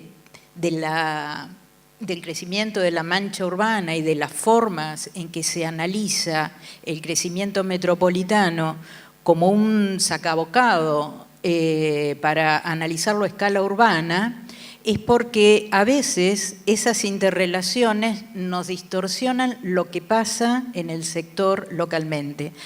En el sector de estudio que seleccionamos ahora, el municipio del Pilar, que se encuentra en la frontera, ellos manifiestan, tal vez porque lo pasé muy rápido, muy claramente que no quieren ser absorbidos por ese crecimiento que viene traído del impulso de la ciudad central que se va extendiendo en el territorio. Ellos no quieren ser parte de esa gran masa amorfa, digamos, que los va a fagocitar, ¿no? Pero por otro lado, el modelo del libre mercado, de los barrios cerrados como oasis o elementos que internamente son perfectos, pero que en la relación con el resto de la ciudad es fatal, porque la gente lo único que ve del barrio cerrado es un paredón, no puede observar lo que hay adentro. Adentro hay seguridad, afuera esto crea inseguridad y además los inunda. En el caso de Pilar está muy claramente visto cómo esas digamos, formas de urbanización afectan, digamos, al entorno. Entonces, para mí, este tema de lo metropolitano tiene que ver con la conexión y tiene que ver también con los actores que inciden. Ese municipio ha crecido con estas nuevas tipologías en función de una ruta que es una autopista panamericana que ha dado como forma de crecimiento una completamente distinta a la que había dado históricamente el ferrocarril. Entonces, y además, los grandes proyectos que en estos momentos pueden llegar a transformar el territorio dependen de escala, digamos, de intervención de la nación, con fondos de la nación. Entonces, es un municipio que si bien nosotros hemos analizado y le hemos hecho, como lo han pedido, un plan urbano, no se puede manejar todas esas variables y esas relaciones sin tener en cuenta el contexto metropolitano. O sea, no se puede resolver esa problemática a nivel local. No sé si respondí.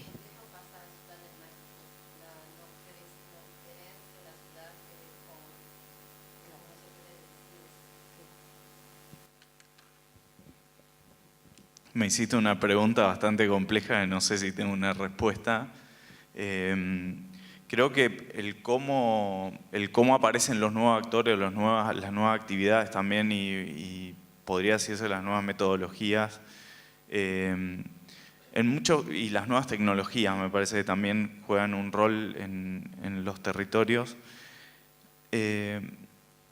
Es cierto que mucho de lo que planteamos, y quizás yo sí cuento el caso de la intervención específica que estamos teniendo en Villa 20, muchos podrían decir, bueno, de participación venimos hablando desde los 70 y esto ya se dijo, ya se planteó que las comunidades tenían que participar, ya se planteó muchas veces. Me parece que la gran mirada acá y donde sí permite que entren todos estos componentes, digamos, de lo nuevo, está en la generación de procesos. Me parece que pensar procesos es dejar abiertas, digamos, un montón de incertidumbres que en general hay en los territorios, en la intervención y en la gestión de los territorios. Y en el caso específico nuestro, vos mencionaste algunas actividades, digamos, y la informalidad, sobre todo la actividad económica, y está atravesado completamente por esas lógicas. Y esas lógicas están cargadas de incertidumbre. Hoy también se habló de la cuestión de la incertidumbre.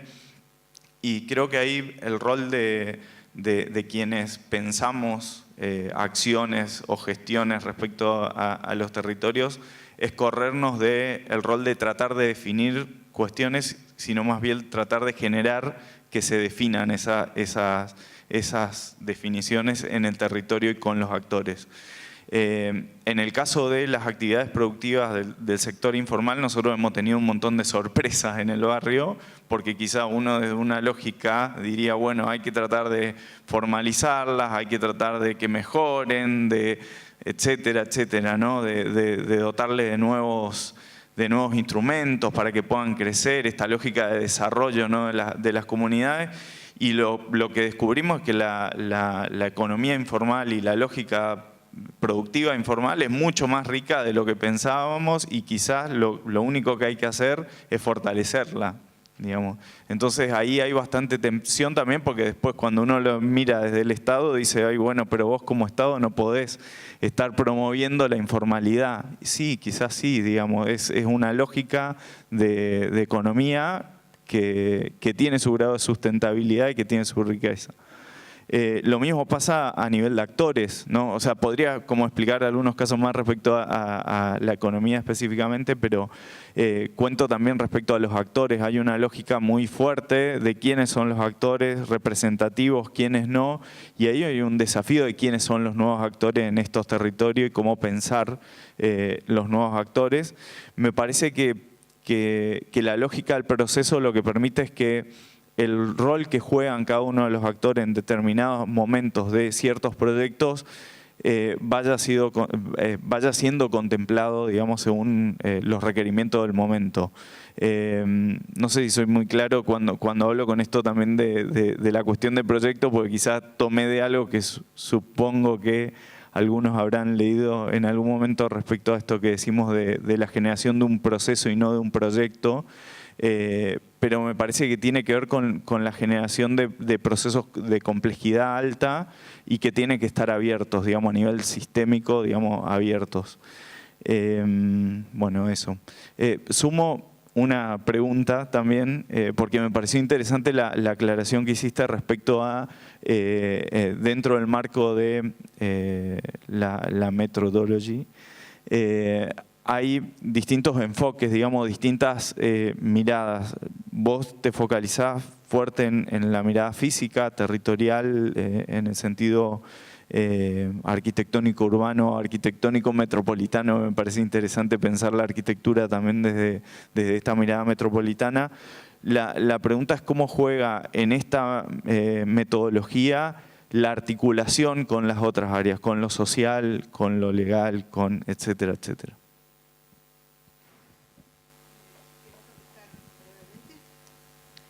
Sí, estamos intentando, brevemente, estamos trabajando con los mapas. Estamos intentando decir que, por ejemplo, como academia, cada profesor tiene que utilizar los mapas, en el caso nuestro físico, en el caso de los sociólogos social, intentando poner en los mapas elementos que son ellos que ponen, que unen, que espacializan temáticas físicas con temáticas sociales. Por ejemplo, ahora en Guadalajara, lo estaba contando a Michael, en Guadalajara, en México, estábamos por la calle y mis amigos me decían, estamos invadidos para inmigrantes del Centroamérica, pero se parecía un cuento. Cuando han mirado cómo con los datos open source se puede espacializar la presión de los migrantes hondureños, guatemaltecos sobre la laguna cerca del lago Chapala, se han asustado. Esa es una manera de encauzar el dato físico con el dato del social, de la presión de los migrantes centroamericanos en una economía que ya está muy frágil. Esa es la manera de poner juntas diferentes enfoques y miradas, trabajando con una herramienta, que es la espacialización de un dato open source. Gracias. Mora, ¿vos querés poner alguna pregunta o abrimos? No tengo ninguna pregunta. Solo comentarte, ustedes trabajan en la Villa 20, creo que ASIG ha trabajado en la Villa 20 también. ¿Cómo resultó esta tarea compartida de una ONG con una organización de la sociedad civil con el gobierno? Digamos, como mediando con los habitantes de la villa. Eso de tener un solo micrófono es muy original, muy colaborativo. En primer lugar, resulta interesante, digamos, me parece que es... acá tenemos también a Beatriz Pedro, que es la profesora titular del Taller Libre de Proyecto Social, que también forma parte de la Mesa de Gestión Participativa del barrio. Y creo que lo que ha demostrado la Mesa de Gestión Participativa de Villa 20 es una amplitud de actores, digamos, y de miradas respecto a las distintas instancias del proceso. Y sobre todo también una toma de decisiones conjunta, que es como siempre el gran desafío cuando hablamos de participación, ¿no? Esa redistribución de poder para que todos tomemos las decisiones conjuntas, con las limitaciones que eso trae muchas veces, ¿no? Pero me parece que justo con ASIG, recuerdo y que también participó Beatriz, la elaboración de la ley de Villa 20 fue muy clave, digamos, y todo el antecedente que tenía SIG en la problemática con el acuerdo de reurbanización de villas y varios debates que ya traía la organización. Y así, bueno, podríamos mencionar varios ejemplos, pero siempre ha sido muy rica y considero que son centrales estas participaciones y articulaciones con las organizaciones del barrio y organizaciones también externas al barrio, porque el barrio ve que eso permite retroalimentar el proceso todo el tiempo. Abrimos el piso a preguntas de los colegas que están sentados, colegas y estudiantes que están sentados en la audiencia. Levanten la mano y le mandamos con un dron el micrófono. Dale. Es una pregunta para Antonella, tal vez un poco siguiendo los comentarios de Martín en cuanto a la parte social, porque me llama la atención esa distinción o separación que haces muy clara de soy arquitecta, yo me fijo en lo físico, pero lo físico no es apolítico y como mismo tú decías, los mapas se están tratando de que sean dinámicos, esos mapas son construidos y toda la infraestructura física hace parte de un proceso social y político. Y mirándolo solo físicamente me parece que se pierden esos procesos. Entonces me gustaría de pronto que comentaras un poco más cómo ustedes, como tú como arquitecta metes esos procesos sociales dentro del proceso y también los conflictos, porque dentro de la metodología había mucho de mirar zonas de las buffer zones y la zona entre poner la zona rural, urbana, y tal vez como decía la profesora Mónica, muchas veces la población que está en estas zonas de borde no quiere que la ciudad se las lleve por encima, son poblaciones campesinas, y eso hace parte de la definición de los mapas, de definir como esa parte social es crucial para la definición de esas zonas. Entonces me gustaría de pronto si puedes comentar un poco más sobre el tema. Gracias.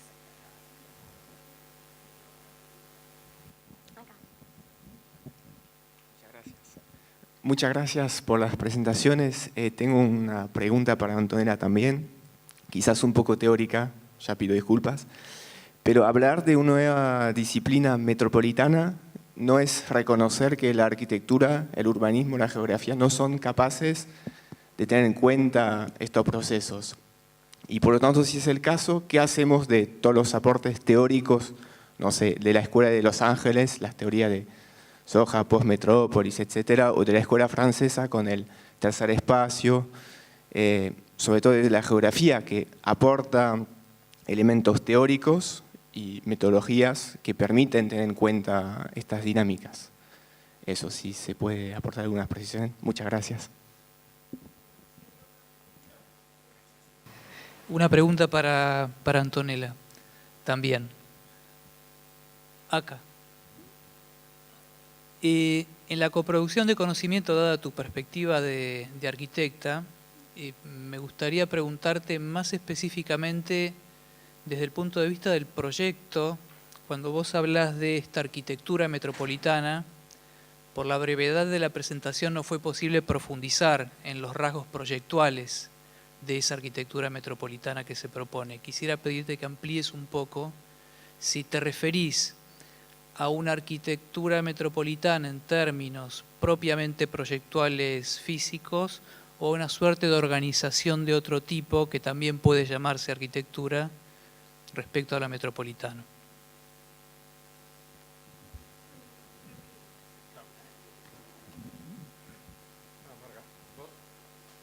No, Antonella. Empiezo dalla ultima.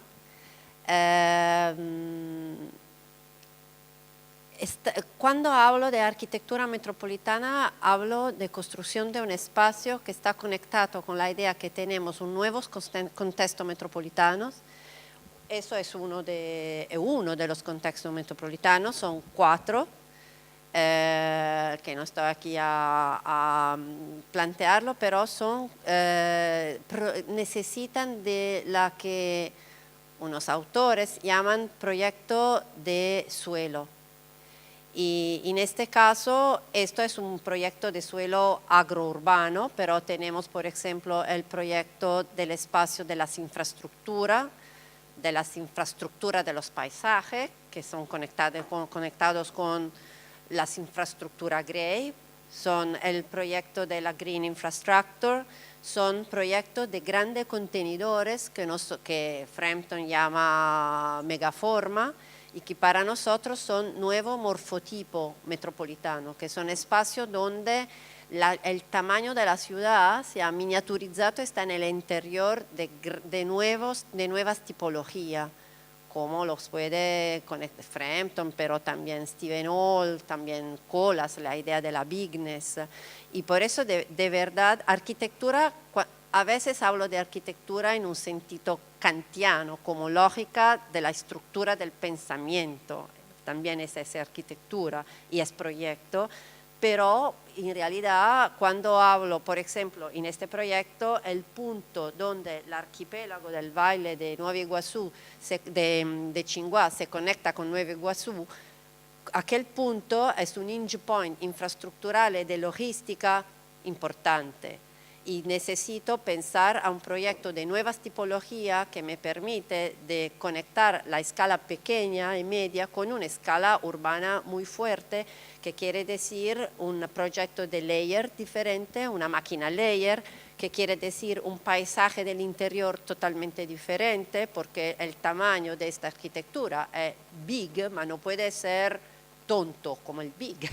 Tiene que ser articulado, articulatore, y tiene que tener una idea de arquitectura con una imagen cognitiva, como fue en el pasado, que me permite, yo que soy habitante, pero también city user, city commuter, el habitante, el ciudadano metropolitano son diferentes, tiene diferentes identidades, y necesita entender cómo utilizar este espacio en una manera que le pueda producir feeling of adequacy, no miedo, no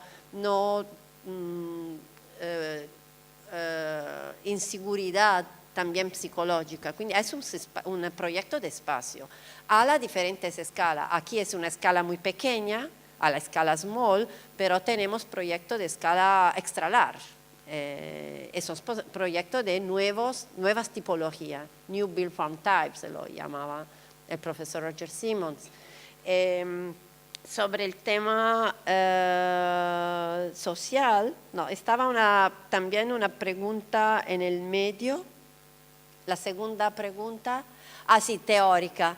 Sí, yo creo que lo digo en contra de mí mismo, porque mi cultura es una cultura muy conectada con la teoría dei trattati de la arquitectura. Soy italiana y por eso mi escuela me enseña a salir desde los tratados. Yo creo que la disciplina arquitectónica urbana está en un momento de grande problemática. Mi tema es, como profesora, cómo armar estudiantes que cuando salen desde la universidad entienden cuál es el rol de un arquitecto en la construcción de una ciudad metropolitana. Y en este momento me parece que el rol del arquitecto, si no hay una superstar, no existe en el cuadro de la construcción de la ciudad. Aquí me extraña, porque ayer, por ejemplo, en una clase que he dado, todos eran arquitectos, pero los arquitectos lo llaman para hacer pintura al final, ¿no? Y yo creo que no, porque creo que nuestra mirada es una mirada estructural, de estructura. Sabemos cómo también podemos tener una continuidad en el pensamiento y una discontinuidad. Yo creo que la dimensión metropolitana produce una discontinuidad en el pensamiento de nuestra disciplina fenomenal. Pero tenemos que saber, pero no podemos vivir sin genealogía.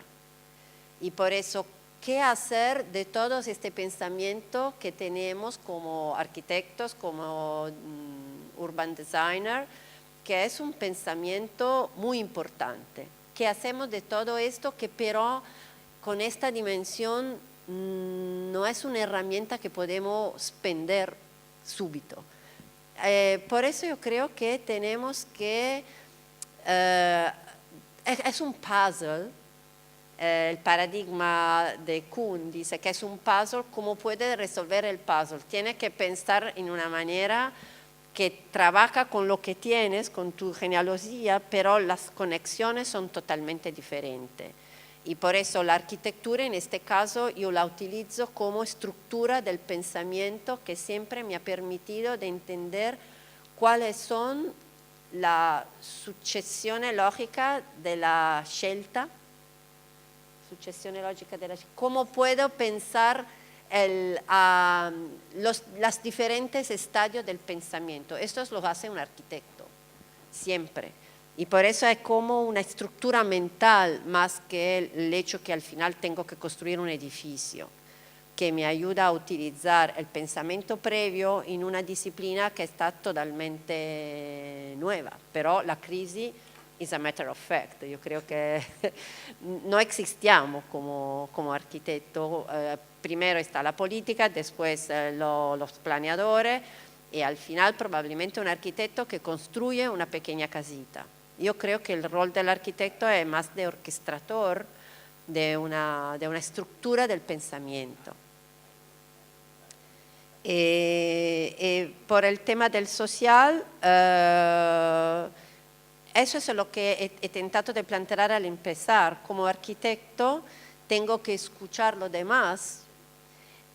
Todo lo que estamos haciendo en Tsinghua surge desde la colaboración con una NGO que se llama Onda Verde y que es un señor que se ha inventado de poner en contacto los pequeños productores familiares y de empezar a trabajar con ellos. Ellos producen agricultura biológica, pero su producción está así baja que no pagan los impuestos porque no llegan a vender más de lo que producen. No tienen saneamiento y están contaminando el agua con la que producen agricultura biológica.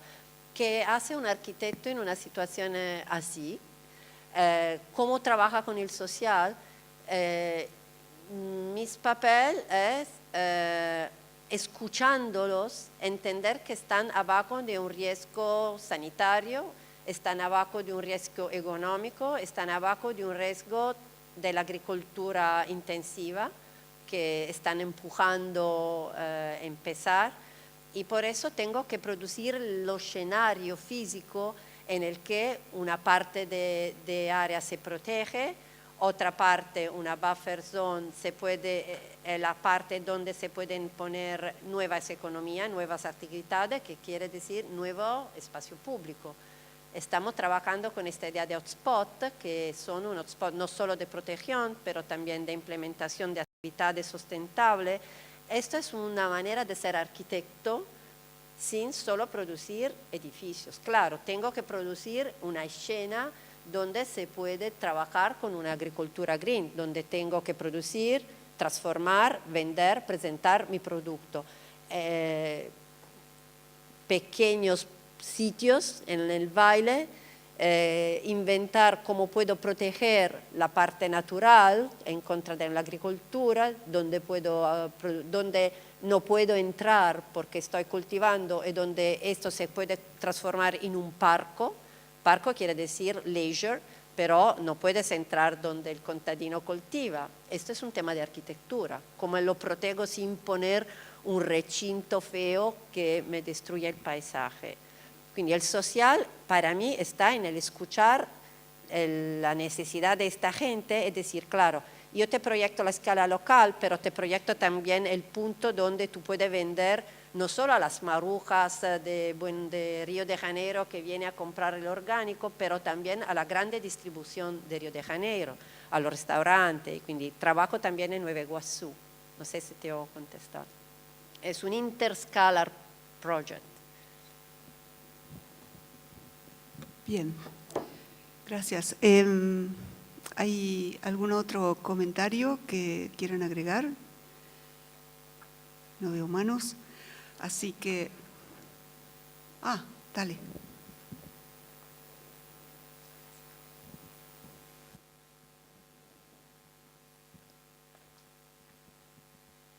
Yo quería aportar una cosa en relación con lo que planteó Martín y lo que planteó Mora.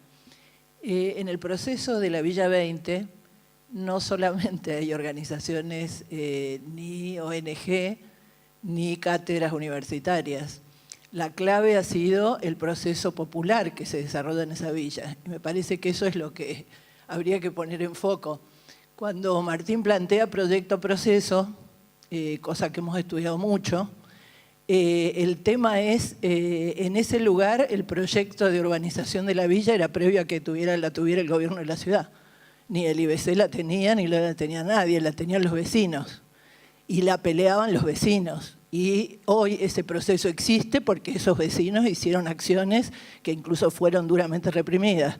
Por lo tanto, digo, tengamos en cuenta este otro factor. Porque yo miraba lo de coproducción del conocimiento y estamos hablando de coproducción entre universidad y gobierno y ONG, miraba ahí, pero resulta que hay millones de personas que tienen necesidades y plantean proyectos aún entendiéndolos en una manera mucho más amplia que el proyecto arquitectónico. Entonces, eso me parecía interesante de ver. Y en ese sentido, en relación a un poquito lo que planteabas vos recién en respuesta a lo social, nosotros lo que sostenemos es que tomando aportes elaborados en la Rédula CAP, donde la integramos con Martín, y tomando muchos aportes de psicología social en el trabajo con las comunidades, es que los profesionales también tienen que tener un vínculo que los habilite para trabajar con las poblaciones, porque también tienen que ser de confianza, porque muchas veces los proyectos muy de arriba, como plantearon a lo largo de la conferencia en algún momento, ese triángulo de arriba para abajo y las jerarquías que plantearon a la mañana, hace que la población los rechace, porque están hechos muy de afuera de las necesidades reales de la gente. Eso es lo único que quería aportar. En ese sentido me parece que hay procesos que son sumamente ricos e interesantes que ponen en tensión la forma de actuación profesional de todas nuestras profesiones. Eso quería aportar, inclusive las de la gestión de gobierno. Gracias.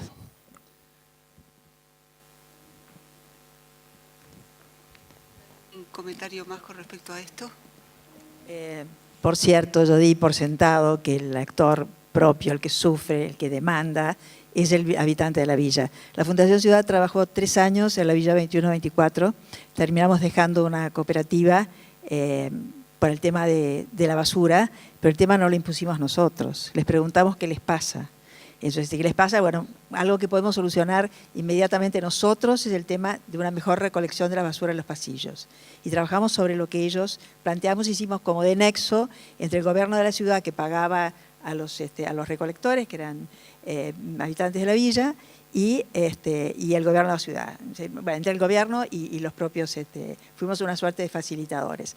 Ahora, digamos, el tema de ASIG, yo lo conozco más en la provincia de Buenos Aires que en la ciudad, pero sé que estaban trabajando ahí, por eso preguntaba cómo era esta relación, que a veces como se ve más entre pares, a veces resulta más complicada que con los habitantes de la villa. Por cierto que está el otro habitante de la villa que se quiere seguir trabajando como trabajó siempre históricamente, entre el puntero tradicional, el Coco, el Guillermo, es decir, los que conocimos años atrás, y el partido de gobierno, ¿no? Cualquiera de ellos que fuere. ¿Querés comentar algo o lo cerramos acá? Bueno, les agradecemos mucho la participación en esta larga mesa, que en conjunto con la de la mañana ha sido bien interesante, por lo menos en mi modestísima opinión.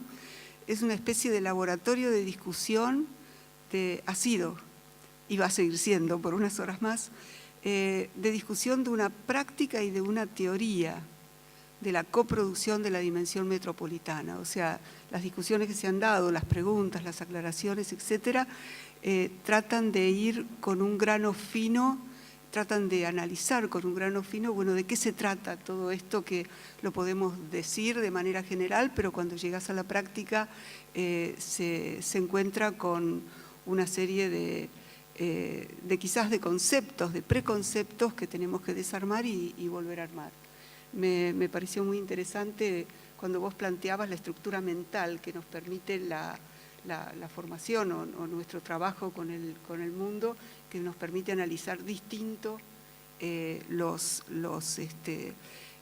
elementos y definir unidades de análisis distintas. O sea, vos definís la comunidad de análisis en la metrópolis, trabajás desde el territorio hacia otros elementos, y me pareció muy interesante y muy importante la aclaración que se hizo al final.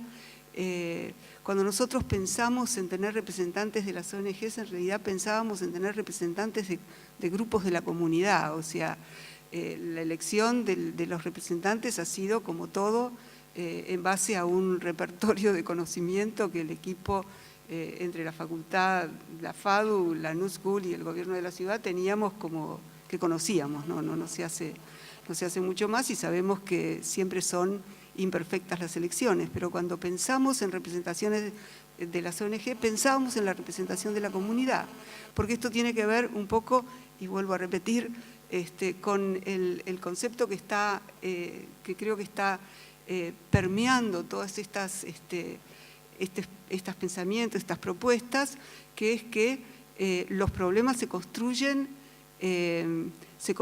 desde abajo, y acá podemos empezar a discutir. Y no es que se construyan desde abajo. Cuando decimos que los datos son políticos, la forma de abstraer los problemas de la realidad están totalmente permeados por la estructura mental de quien los abstrae. Y cuando hablamos de que hay nuevos actores, es absolutamente crucial de tener la voz de esos actores, que no tienen que terminar de decidir todo, pero sí tienen que ayudar a definir el problema. Si no tenemos una coproducción desde la definición del mismo problema que queremos diagnosticar, vamos a terminar con apreciaciones abstractas o disciplinares o sectoriales o de silos. O sea, desde ese punto de vista, yo no quiero decir que tenemos que dejar hablar solamente a los datos, no estoy hablando de un pensamiento aunque los construyamos en conjunto, no podemos dejar hablar solamente a los datos, pero tampoco podemos dejar hablar solamente a las teorías de interpretación. Tenemos que tener un encuentro de esas maneras de pensar, que sería el pensamiento indiciario, las teorías indiciarias, que es un encuentro en algún lugar entre las teorías y lo que proviene de la construcción, de la abstracción ideológica y política de los datos. Por lo tanto, la información es política, el conocimiento es político y la aplicación, como todos sabemos, también es política. Bueno, nada, ustedes disculpen que vuelva con esta situación. Lanzar una propuesta. Yo creo que después de todos estos comentarios, lo que tenemos de verdad de sentarnos y discutir es cuál es la diferencia entre el Evidence-Based Project, la comunicación de antes, que es cómo puedo decir que mi proyecto es Science-Based, Evidence-Based, y cuál es la diferencia entre esto y el simple Data-Driven Project. Porque a mí me parece que muchas veces estamos haciendo solo data-driven y no evidence-based. Entender cuál es la diferencia, porque detrás está este pensamiento teórico, esta estructura mental que me ayuda a detectar los datos, yo creo que es fundamental. Gracias. Bueno, con estas exploraciones, digamos, dentro de la posibilidad de la producción de una coproducción de un trabajo y una teoría metropolitana del hacer, diríamos, del cómo, de cómo se producen los procesos entre lo que se plantea y lo que resulta. Vamos a cerrar esta mesa. Y los invitamos, para la mesa que viene, que empieza a las 6:30 de la tarde, que va a ser una síntesis de los aportes destacados de esta larga jornada. Vamos a tener como expositor de esa síntesis a Michael Cohen, codirector del Observatorio Latinoamericano de la New School, y vamos a tener como comentaristas al profesor arquitecto Enrique García Espil, al arquitecto Eduardo Rece y a otro arquitecto, Carlos Colombo, subsecretario Eduardo Rece, del director del área de Derechos Económicos, Sociales y Culturales del Centro del CELS, del Centro de Estudios Legales y Sociales, y a Carlos Colombo, subsecretario de Planeamiento de la Ciudad de Buenos Aires, y vamos a tener nuevamente como moderador a Polo Jaimes.